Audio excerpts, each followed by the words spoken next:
제가 지난 2월 달에 이제 한 2주에 걸쳐가지고 헌금에 대해서 말씀을 드렸었죠. 말씀을 드렸던 이유는 우리가 신앙생활 하면서 헌금 생활하는 것이 참 중요한 것 중에 하나인데, 많은 분들이 헌금에 대해서 좀 잘못된 생각을 가지고 있는 경우들도 많이 있어서 헌금 생활을 열심히 하시면서도 그것이 나한테 영적으로 유익이 되지 못하는 측면들이 있어서, 우리가 헌금 생활을 할 때 나에게 영적으로 큰 유익이 되게 하기 위해서 어떠한 자세로 헌금 생활을 하는 것이 유익한가라고 하는 말씀을 좀 드렸었고요.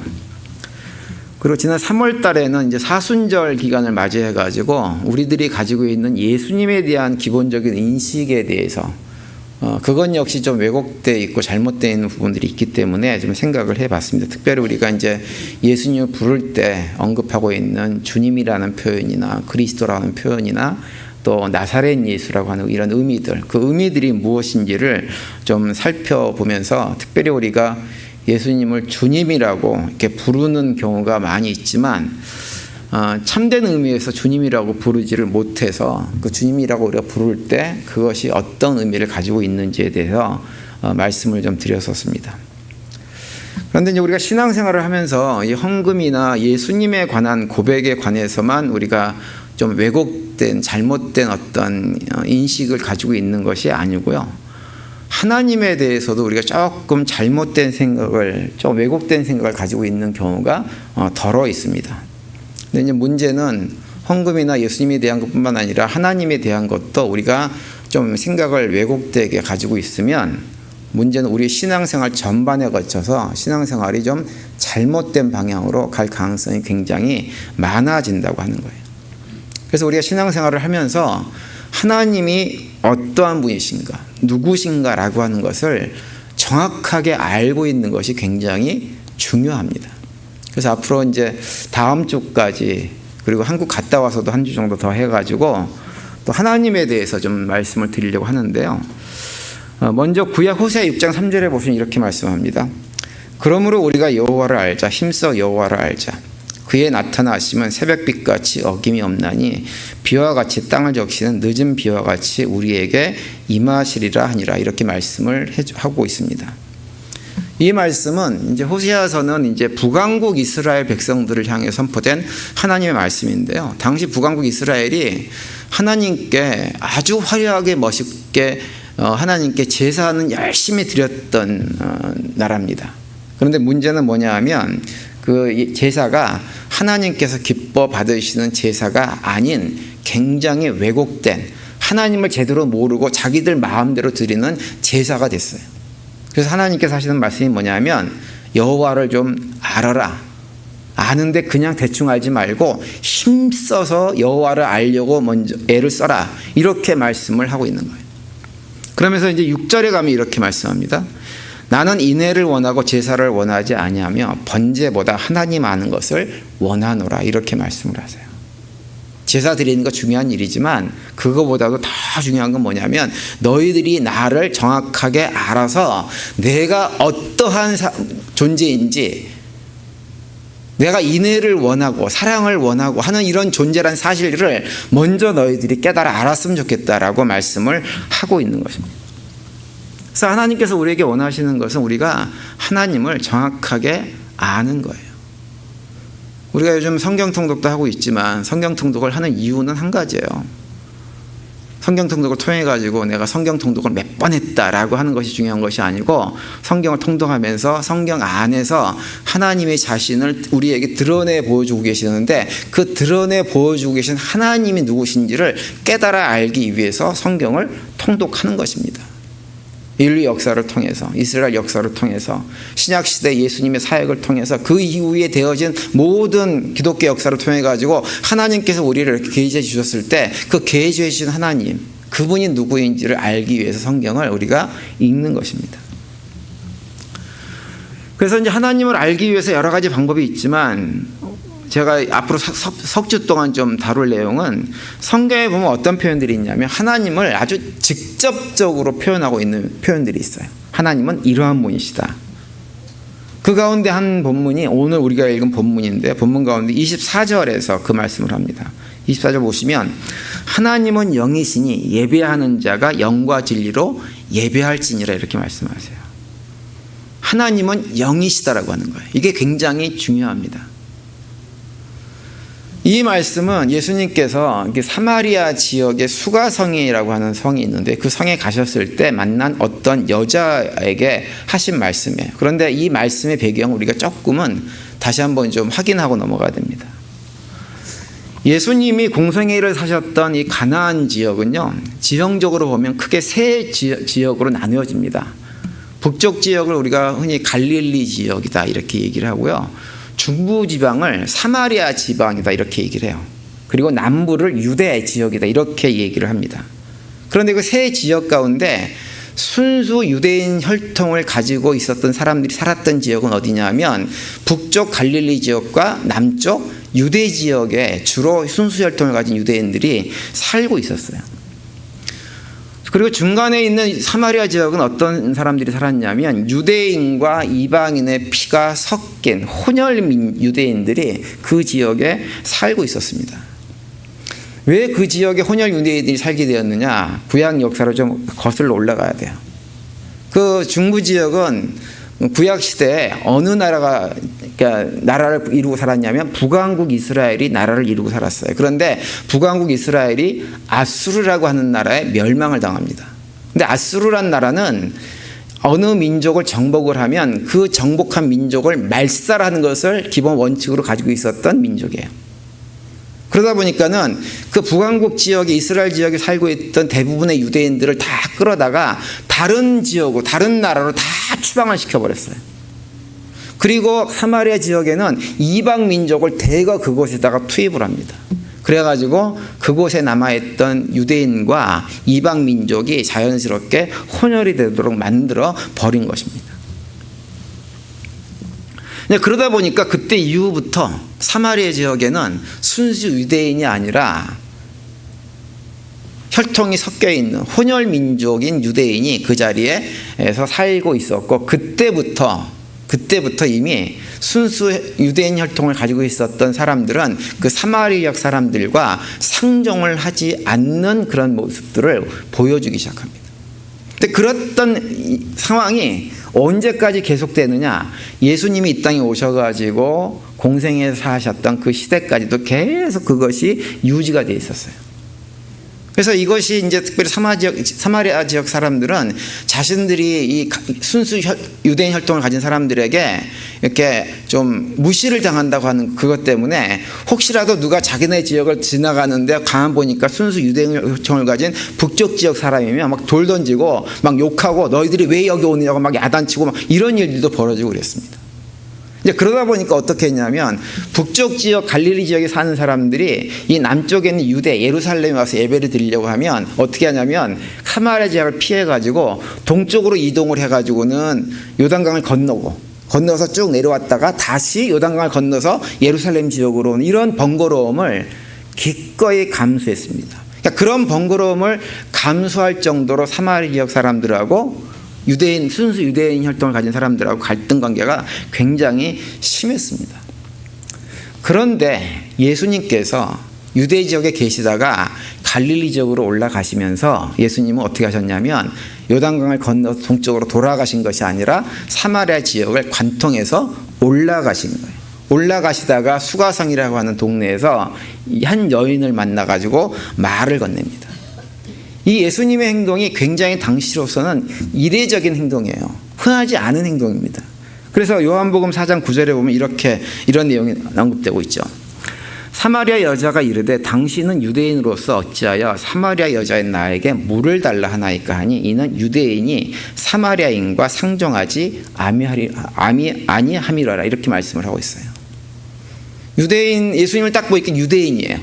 유대인인데 자기는 사마리아 여자였는데 자기한테 말을 거니까 왜 저한테 말을 거십니까? 라고 이렇게 묻는 거예요.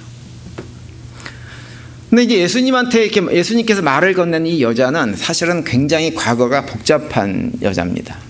결혼을 5번이나 했고 현재 살고 있는 남편이 있는데 그 남편은 사실은 정식으로 결혼하지 않은 남편이에요.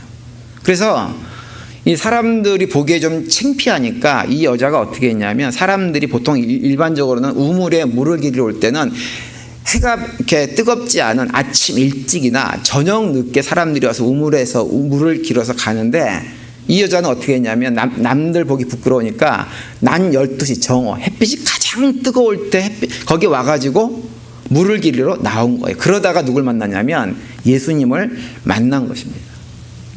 그러니까 이제 뜨거운 그 태양빛에서 예수님께서 이 여인한테 물을 좀 한 잔 달라고 말을 건네요. 그러면서 이제 여인이 이제 아까 우리가 말씀 본 대로 당신은 왜 유대인이면서 나한테 말을 겁니까? 이렇게 해서 대화가 시작되는데 이 여인과 대화를 이렇게 하다 보니까 이 여인의 입장에서 어떤 생각이 들었냐면 점점 자기의 부끄러운 과거와 현재의 모습이 이렇게 폭로되는 거예요. 이게 창피했어요. 그래서 말을 살짝 바꿔서 예배에 관해서 예수님에게 묻습니다. 그것이 오늘 우리가 읽은 본문의 내용이에요. 그래서 20절에 보시면 이렇게 되어 있죠. 우리 조상들은 이 산에서 예배하였는데 당신들의 말은 예배할 곳이 예루살렘에 있다 하더이다. 이렇게 묻습니다. 그러니까 자신들의 조상은 과거의 그 사마리아 지역 여기서 예배드려도 충분하다. 이렇게 가르쳐서 우리는 그렇게 알고 있는데 당신들은 꼭 예루살렘에 와서만 예배드려야 그 예배가 진짜라고 얘기하는데 도대체 무엇이 맞느냐라고 물은 거죠. 근데 예수님의 대답은 뭐냐? 하나님께 예배를 드릴 때 예루살렘에서 드리든 사마리아 지역에서 드리든 예배를 어디서 드리는가라고 하는 것은 별로 중요한 것이 아니다. 이렇게 말씀합니다. 그러면서 오늘 보면 23절에서 이렇게 말씀하죠. 아버지께 참되게 예배하는 자들은 영과 진리로 예배할 때가 원하니 곧 이때라. 아버지께서는 자기에게 이렇게 예배하는 자들을 찾으시니라. 이렇게 말씀하세요. 장소가 중요한 것이 아니라 뭐예요? 영과 진리로 우리 속 마음을 다해서 영혼을 다해서 하나님께 예배를 드리는 것이 중요한 것이지 장소가 중요한 것이 아니다. 이렇게 말씀을 하는 거예요. 그런데 왜 우리가 영과 진리로 예배를 드리는 것이 중요하냐? 그 이유를 24절에서 말씀합니다. 24절에 이렇게 얘기하죠. 하나님은 영이시니 예배하는 자가 영과 진리로 예배할지니라. 이렇게 말씀하세요. 우리가 영과 진리로 하나님께 예배를 드려야 되는 이유, 다른 것이 아니라 하나님은 영이시기 때문에, 그렇기 때문에 우리가 영과 진리로 하나님께 예배를 드려야 된다고 하는 거예요. 그러면서 하신 말씀, 하나님은 영이시다라고 하는 말씀이 이게 굉장히 중요한 것입니다. 왜냐하면 하나님이 영이시다라고 하는 것을 정확하게 알고 있지 않은 상태에서 예배를 드리면 우리는 영과 진리로 예배 드릴 수가 없고요. 그렇게 영과 진리로 예배를 드리지 못하면 우리가 아무리 평생 예배를 드리고 예배당에 나와서 매일 꼬박꼬박 예배를 드린다고 해도 우리가 드리는 예배가 하나님과 아무런 상관이 없는, 우리가 맨 처음에 앞에서 봤던 호세아 시대 때 이스라엘 백성이 드렸던 예배와 차이가 없는 예배가 되어져 버립니다. 그래서 우리가 하나님이 영이시다라고 하는 걸 알고 신앙생활을 하는 것이 굉장히 중요한데요. 우리가 하나님이 영이시다라고 하는 것을 생각할 때 기본적으로 이 표현이 두 가지로 우리한테 강조해서 말씀해 주고 있는 것인데 그 두 가지가 뭐냐면 첫 번째는 하나님이 영이시라고 하는 말의 의미가 뭐냐? 하나님은요 모든 곳에 계시는 분이라고 하는 뜻을 가지고 있는 거예요. 모든 곳에 계신다. 그래서 잠언 15장 3절에 보면 이런 표현을 하고 있죠.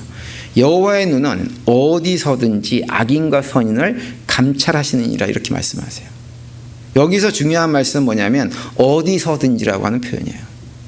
하나님은 어디서든지 악인들이 뭘 하는지 선인들이 뭘 하는지를 다 파악하고 감찰하시고 알고 계시는 분이라고 하는 거죠. 그래서 이게 뭐냐? 우리는 하나님의 눈을 피할 장소는 아무것도 없다고 하는 거예요. 그분은 영이시기 때문에 모든 것을 다 보고 계세요. 그래서 시편 139편 7절에 보면 이렇게 말씀합니다. 내가 주의 영을 떠나 어디로 가며 주의 앞에서 어디로 피하리이까? 내가 하늘에 올라갈지라도 거기 계시며 수월에 내 자리를 펼치라도 거기 계시나이다. 내가 새벽 날개를 치며 바다 끝에 가서 거주할지라도 거기서도 주의 손이 나를 인도하시며 주의 오른손이 나를 붙드시리이다. 이렇게 말씀을 하고 있습니다. 또 예레미야서 보면 예레미야 23장 24절이라고 이렇게도 말씀하세요. 여호와의 말씀이니라. 사람이 내게 보이지 아니하려고 누가 자신을 은밀한 곳에 숨길 수 있겠느냐. 여호와가 말하노라. 나는 천지에 충만하지 아니하냐. 이렇게 말씀하세요. 하나님이 천지에 충만하다고 하는 것은 무엇이냐? 우리가 하나님의 눈을 피할 곳은 이 세상 천지에 아무것도 없다고 하는 거예요. 그래서 우리가 이 땅에 살면서 하나님이 영이시라고 하는 사실을 알고 있다고 한다면 이 땅에 살면서 어디서 무엇을 하든지 우리가 행하는 모든 것들은 누구 앞에서 하는 거예요? 하나님 앞에서 행하는 거예요. 이것을 기억하고 사는 것이 정말 중요합니다. 밥을 먹든지 친구를 만나든지 사람과 대화를 하든지 예배를 드리든지 직장생활을 하든지 뭘 하든지 운동을 하든지 어떤 것을 하더라도 우리가 행하는 모든 것들은 하나님 앞에서 하는 거예요. 하나님 앞에서라고 하는 말을 갖다 흔히 우리가 코람데오라고 하는 표현으로 많이 쓰죠. 코람데오. 데오는 하나님이고요. 코람은 그 앞에서란 말이에요. 코람데오. 많이 들어보셨을 거예요. 그러니까 우리의 신앙생활은 코람데오의 신앙생활을 하는 거예요. 코람데오. 왜? 하나님의 눈을 피할 수 없기 때문에. 그래서 우리가 하나님은 영이시다라고 하는 것을 알고 있는 사람들은 항상 하나님 앞에서 하나님에게는 그 무엇도 숨길 수가 없다라고 하는 인식을 가지고 신앙생활을 하기 때문에 잘못된 길로 걸어가는 것을 두려워할 수밖에 없어요. 아무렇지도 않게 그 일을 할 수가 없어요.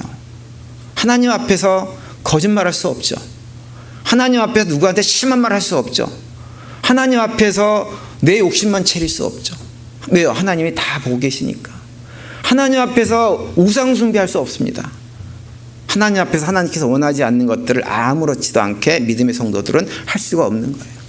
그래서 첫 번째로 하나님은 어디나 계시면서 우리를 다 보고 계신다는 사실을 우리가 잊지 말고 신앙생활을 하는 것. 그것이 뭐냐?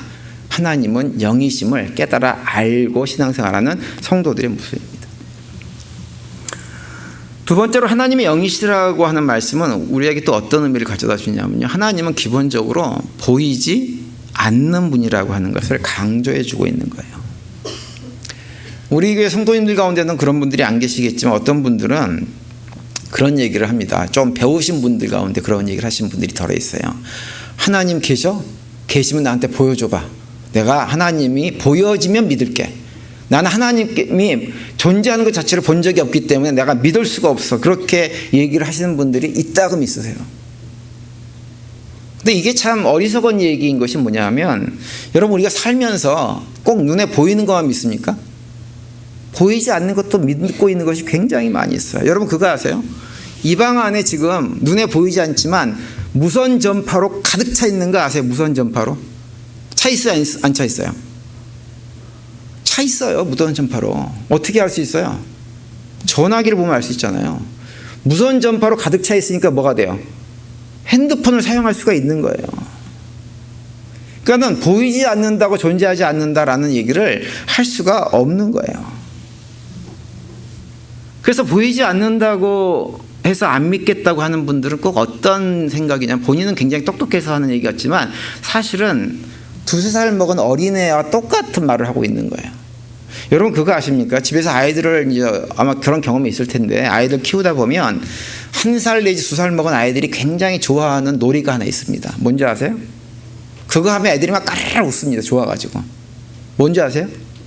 까꿍이에요. 까꿍. 그죠? 애들 굉장히 좋아하죠? 애들이 까꿍을 좋아하는 이유가 뭔지 아세요? 애들은 기본적으로요, 부모가 이렇게 얼굴을 가리잖아요. 그러면 그것이 손으로 얼굴을 가려서 얼굴이 안 보인다는 개념 자체가 애들한테는 없어요. 그래서 손으로 얼굴을 가리면 얼굴이 그냥 사라져버린 거예요. 그런데 갑자기 사라졌던 얼굴이 손을 싹 치우는 순간 갑자기 나타나니까 그 갑자기 나타나는 사람이 너무나 반갑고 좋은 엄마 아빠니까 애가 좋아가지고 까르르 웃는 거라고요. 그래서 애들이 깔깔깔 웃고 좋아하는 것이 바로 까꿍이라고 하는 건데요. 이게 뭐냐면 하나님이 안 보여서 못 믿겠다라고 하는 분들은 꼭 1살, 2살 먹은 어린애와 똑같다고 하는 것을 우리에게 보여주는 것입니다. 하나님은 영이시기 때문에 눈에 안 보이세요. 그러나 안 보이지만 그분은 반드시 살아계신 하나님이세요. 그래서 우리가 그 하나님을 인격적으로 경험하는 일들을 믿음의 길을 걸어가면서 경험하는 것입니다.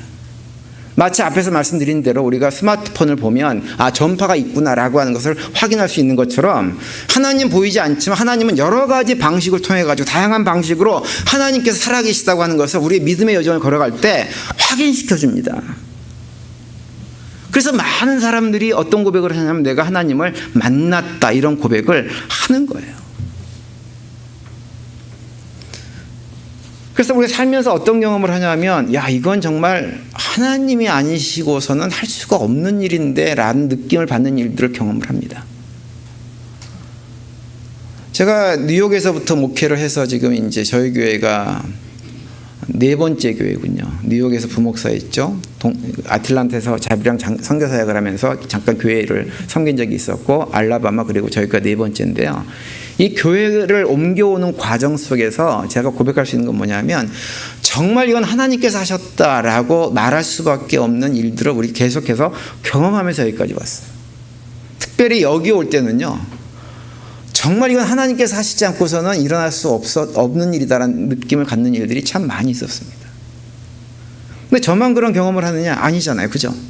여기 자리에 앉아 계신 성도님들도 살면서 그런 경험들을 많이 하셨을 거예요. 그래서 하나님은 비록 눈에 안 보이지만 우리가 지금 그분이 살아계셔서 그분이 우리와 함께 하신다는 사실을 알기 때문에 그것을 아는 성도들은 어떻게 살아가느냐? 앞에서 말씀드린 대로 정말 코람되어 하나님 앞에서 믿음의 삶을 살아가게 되어져 있는 거예요. 그래서 우리가 성도님들이 눈에 보이지 않는 영이신 하나님께서 늘 언제나 어디서나 우리와 함께 하심을 믿고 코람데오의 정신으로 하나님 앞에서의 신앙생활을 신실하게 해나갈 수 있게 되는 우리 모두가 될 수 있게 되기를 간절히 바랍니다. 그래서 우리 모습이 믿음의 여정이 깊어지면 깊어질수록 더욱더 하나님의 자녀답게 세워지는 우리 모두가 되시기를 바랍니다.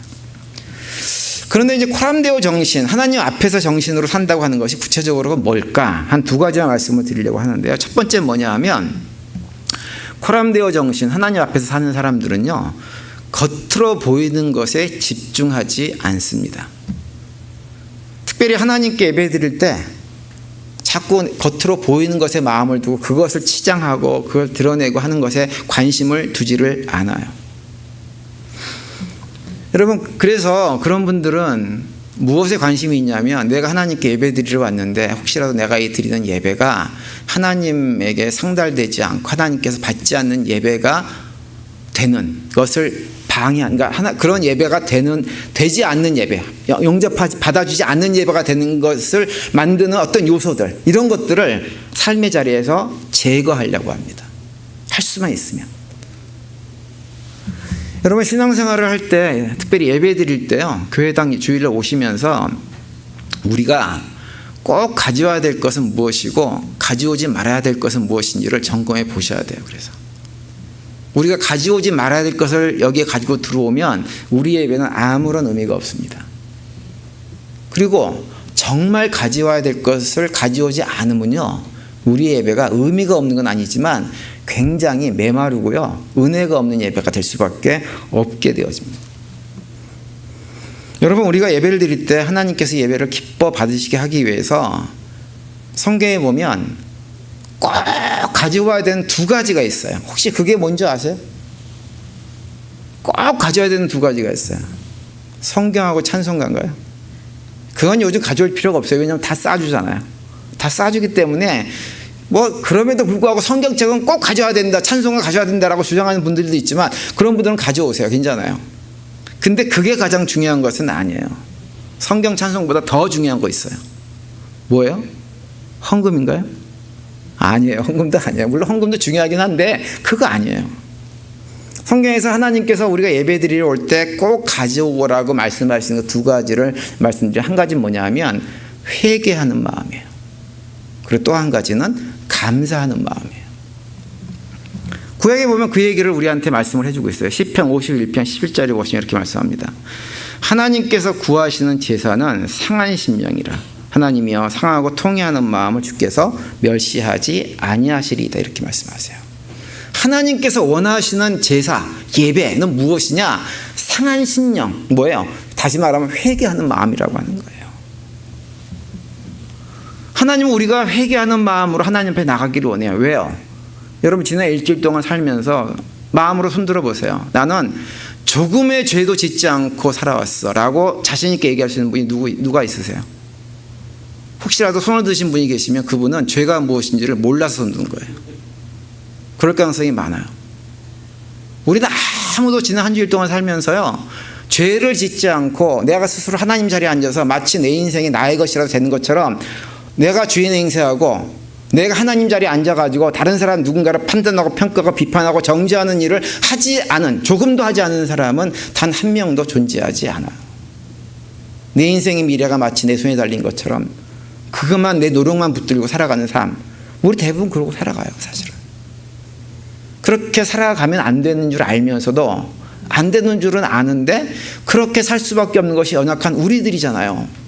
그래서 예배당에 나오면서 하나님 앞에, 하나님 내가 다 아는데, 알긴 아는데 지난 한 주일 동안도 세상에 살면서 내가 또 죄 가운데 삶을 살았습니다 라고 하나님께 지은 죄를 다 내려놓고 통회하는 마음으로 하나님 앞에 나갈 때 하나님께서 어떻게 하실까요?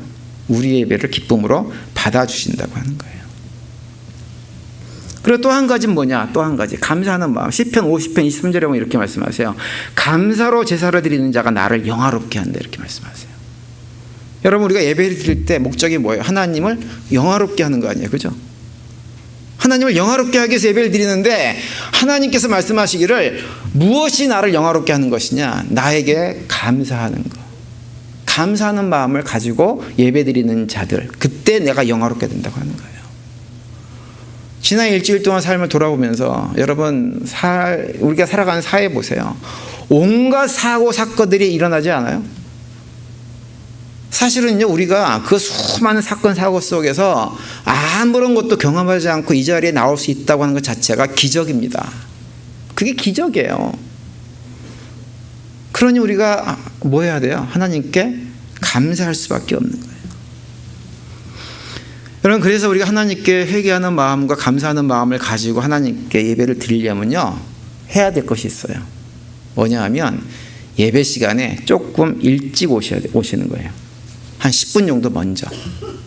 10분 정도 먼저 와서 예배당에 앉아서 지난 한 주간을 돌아보면서 묵상기도 하시면서 회개할 것은 회개하고 또 감사할 것은 감사하고, 그런 다음에 예배를 시작하면 우리가 드리는, 자기 자신이 느껴요. 예배가 달라지는 것을 느끼게 됩니다. 정말 말 그대로 신령과 진정으로 하나님께 예배 드리는 자세가 나도 경험되어지고 그 안에 은혜도 경험되어지는 거예요. 그런데 꼭 2, 3분씩 늦게 오시는 분들이 계시잖아요. 그죠? 특별하게 바쁜 일이 없으신 분들은 그래서 이렇게 할 때 예배 시간에 맞춰가지고 오려고 하지 마세요. 맞춰가지고 오려고 하면 2, 3분 늦고요. 맞출 생각도 없으면 한 10분 늦습니다. 이게 습관이에요, 습관. 우리가 이제 사실은 현대인들 생각하길 때 그런 생각을 많이 하죠. 시간은 곧 돈이다. 뭐 이래가지고 10분도 아까운 거예요. 교회 10분 일찍 오는 게. 그래서 시간을 딱 맞춰 오려고 하는데 시간 10분 아깝다 그러지 말고요. 10분을 투자하세요. 투자하세요. 하나님한테 투자하세요. 10분을 투자해서 우리가 드리는 매주일 얼마나 귀한 시간을 내서 나온 거냐고요. 바빠 죽겠는데. 그죠? 그래서 투자를 하셔가지고 그 바쁜 와중에 와서 예배를 드리는 우리가 드리는 예배를 통해서 정말로 우리한테 필요한 영적인 유익을 얻어가시라고요. 그러려면 먼저 나와서 회개할 건 회개하고 감사할 건 감사할 때 그런 영적인 유익이 우리에게 있는 것입니다. 그리고 두 번째로 하나님 앞에서 코람데오 정신으로 신앙생활을 한다고 하는 것은 뭐냐? 영이신 하나님께서요, 우리의 어떤 겉모습이 아니라 우리의 마음과 생각과 우리의 중심을 보아주시는 분이라는 사실을 잊지 않고 신앙생활을 하는 것입니다. 여러분, 그걸 기억하면 우리가 신앙생활을 할 때 또는 어떤 사역을 감당할 때요, 너무 눈에 보이는 결과에 대해서 집착하고 중요하게 생각할 필요가 없게 되어집니다. 여러분, 우리가 신앙생활을 하면서 이 공동체에서 이런저런 사역을 하다 보면 우리가 연약하기 때문에요, 모든 상황을 메스업 시켜가지고 그냥 엉망진창을 만들어 버리는 경우가 생깁니다. 그런 일이 안 생기면 감사하죠. 근데 우리는 연약해요. 실수가 있을 수밖에 없어요. 정말 우리 생각에는 최선을 다해서 최고의 노력을 통해서 뭘 했다고 하는데 결과가 엉망진창인 경우가 얼마나 많이 있습니까? 근데 그럴 때 사람들은 우리의 겉모습만 보고 결과만 보고 책망합니다. 비난합니다. 왜 이렇게 게으르냐, 성의가 없냐, 무책임하냐, 비난하고 막 정죄까지 하고 막 그래요. 왜? 사람들은 눈에 보이는 것, 손에 잡히는 것에 초점이 있기 때문에 그럴 수밖에 없어요.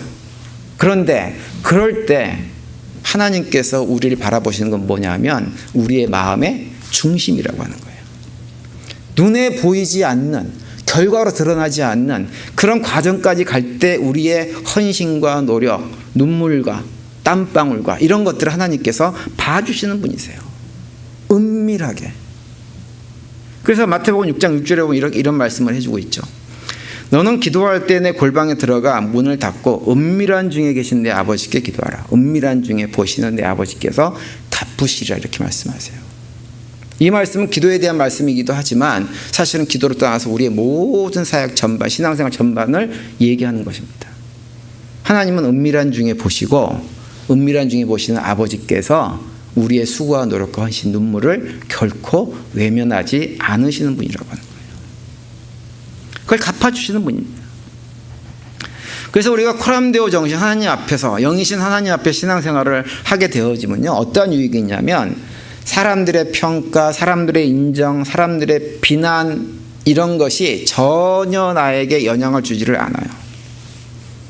오히려 은밀한 중에 보시는 그 아버지 하나님 때문에 그분이 칭찬하신다는 걸 알기 때문에 사람들의 평가와 관계없이 나는 나대로 신실한 믿음의 길을 걸어갈 수가 있게 되어지는 것입니다.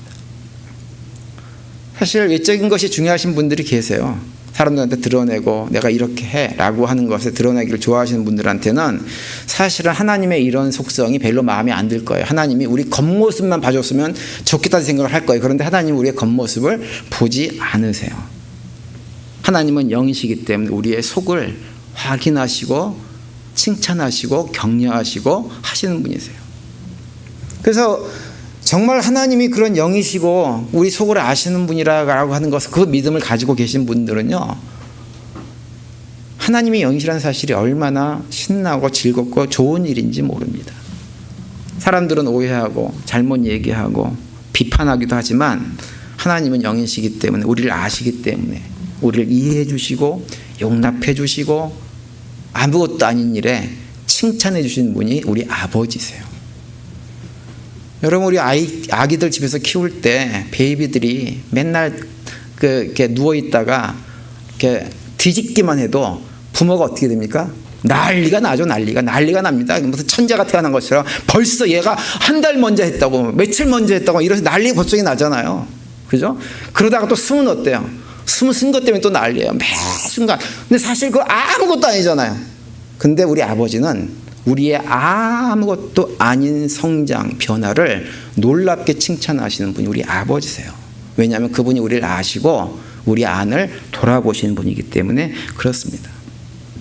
그래서 우리가 하나님의 영이시다는 사실을 알고 나면 주일날 교회 오면서 깨끗한 옷 입고 좋은 옷 입고 잘 꾸며서 오는 것, 물론 그것도 중요하지만 그거보다 훨씬 더 중요한 것을 챙기게 돼 있어요. 뭘 챙겨요? 뭐예요? 두 가지.